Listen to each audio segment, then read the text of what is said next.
Thank you, Mr. Chair. Mr. Vogt, thanks so much for being here, and I apologize for the badgering that you're getting. I would really have appreciated the opportunity to hear your thorough and complete answers, but we'll deal with that another time. I just have to editorialize a bit, and thank you for the work that you're doing. I believe the reason that we hear the arguments from the other side is that you're doing exactly what the American people have demanded. The American people are fed up with seeing their tax dollars wasted up here in Washington, D.C. You're getting down to the core of that waste, fraud, and abuse.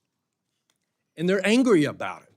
I can't believe how much time that they're spending to protect their right to waste American taxpayer dollars.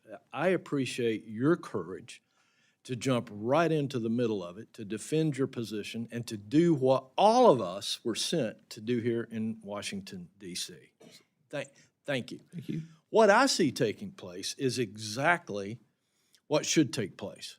We have an administration now that's willing to really dig in and find out where the spending is going inside of federal agencies, making immediate changes uncomfortable often for people. I recognize that, but change is necessary right now. We all agree that we can't stay on the current spending trend. Let's also recognize that you're living up to your constitutional oath. You're making recommendations based off of things you see inside the administration that we can't see, that have been hidden from us for the last several years. And I interpret that you're going to be coming back to Congress saying, you made these decisions. We don't think that you need all this spending now, and then we're going to make a decision whether or not we should continue that. I don't see a constitutional issue. I think we're doing exactly what the American people ask us to do.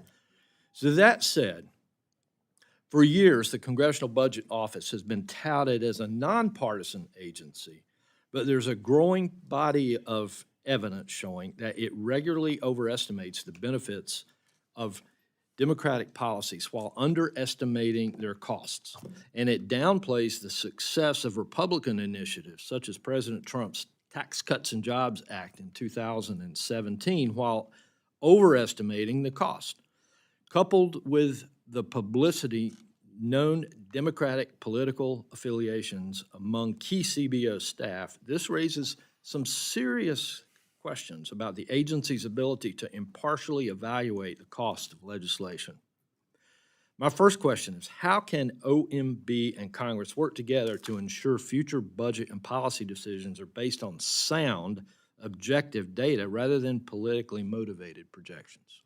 Thank you, Congressman. I think one of them is working together to properly frame the information that CBO has put out. I mean, I would not presume to give any advice as to how you all might govern CBO, but I would just say, as to educating the public, we try to do that this afternoon very quickly, about how they construct their baselines leads to a warped view on a bipartisan basis for the policies that you all are considering as a major problem.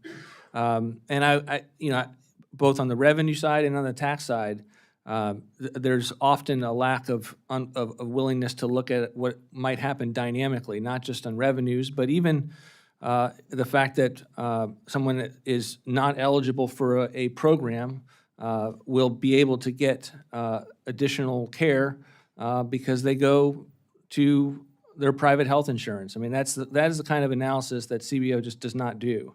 And as a result, you get bad outcomes when you are having a public policy debate about it. Thank you. Just a quick follow-up. Do you believe that the CBO's estimate of President Trump's One Big Beautiful Bill accurately represents the benefits that it will provide to the American people and the fiscal course correction that it will provide our nation? No, I think it's fundamentally wrong. I stated that today. It will lead to reduced deficits and debt of $1.4 trillion.